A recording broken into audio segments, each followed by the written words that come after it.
everyone, welcome back to the Integrity Botanicals YouTube channel. Today I am bringing you the makeup look using products that I spoke about in my last video, which was underrated beauty products. So I will link that down below if you guys would like to check it out. Of course, in this video I'm actually going to be putting these products to the test, showing you what beautiful looks you can create with them. I could do this again using the same products. I think it's kind of a fun challenge. But today we are doing a wearable yet a little bit glammed up, warm toned, sunsetty, pinky. We're doing pinks, we're doing oranges. It's very, very summer, but it's a little bit more kicked up than the makeup looks that I typically like to wear because it's just so friggin' hot out. So some of these products will not be new to you guys. They're products that I love. I just think in general, as far as green beauty is concerned, I don't hear the masses talking about them. So I want to share them with you. But not only that, I want to put my money where my mouth is and show you all how fantastic these products are. So that is exactly what I'm going to do. So if you want to see some of my underrated favorite products in action, or just see how I created this look, then please keep watching.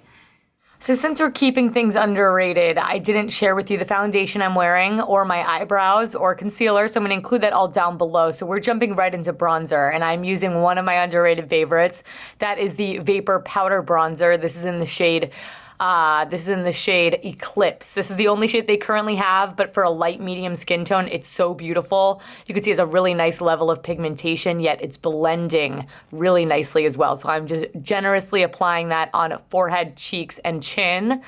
And then I'm going in with the Alima Pure Cream Highlight. This is in the shade Element. It's a bit more of a bronzy tone, but you could see how gorgeous this picks up the light. I mean, like right away, it adds a lot of life to the cheeks, and that is only going to be increased when I add my beautiful highlighting brush. So blush, I mean. So I'm just applying this down the center of my nose, Cupid's bow, and high points of the cheeks. Nice and easy for a high shine finish.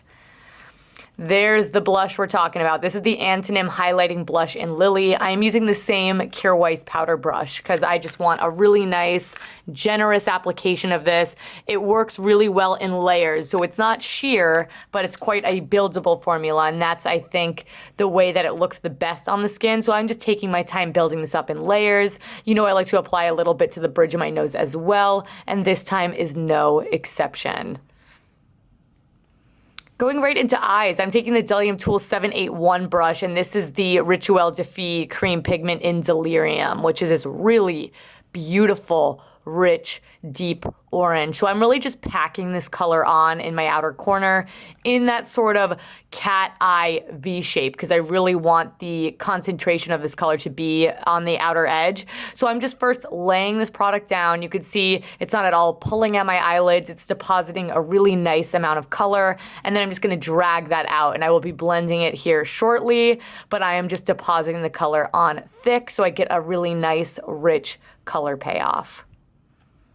Then I'm going with the Delium Tool 785. Look at how nicely these blend. It's not disappearing into nothing. It's just getting a really nice softness.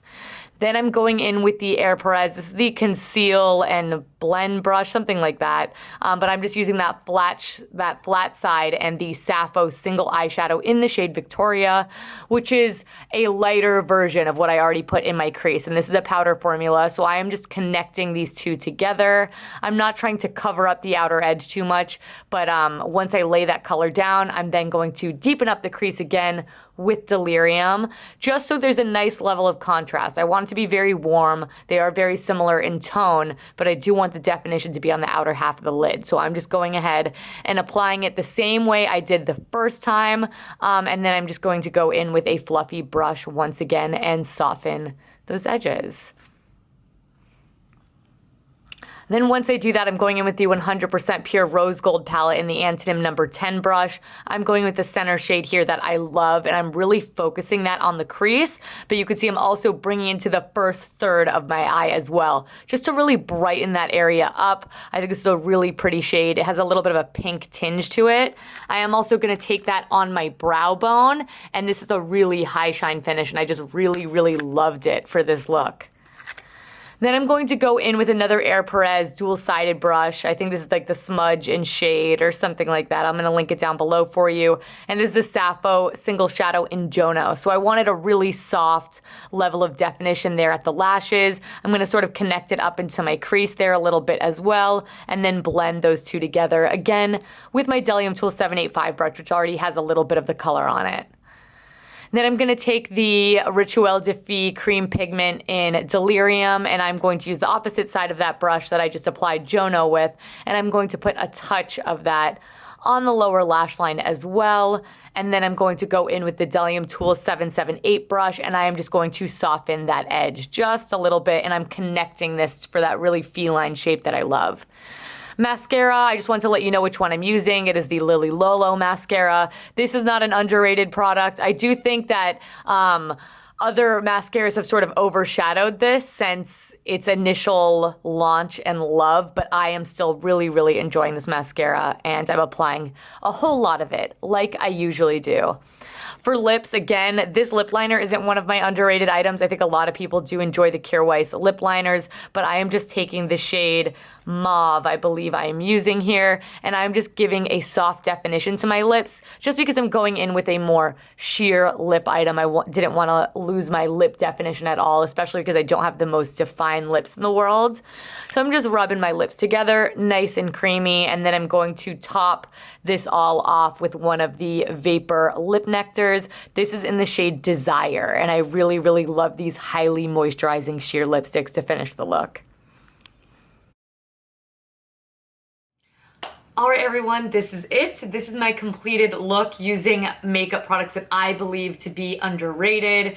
If these are products that maybe you weren't excited about, but this look kind of changed your mind, I would love to know that. If you love them already right here with me, I would love to know that as well. But in the meantime, every single product that I use will be available to shop right here, right now in that description box down below so you guys can check it out. If you like the look, please subscribe and give this video a big thumbs up. I upload new videos here twice weekly. I do not want you guys to miss them. Please be sure to check us out on all of our social media platforms as well. Description box has everything you need to know, so always check there first. And then say hello to me in the comments. But thank you all so much for watching. Thank you so much for all of the love and support. And I will catch you guys in my next one. Bye!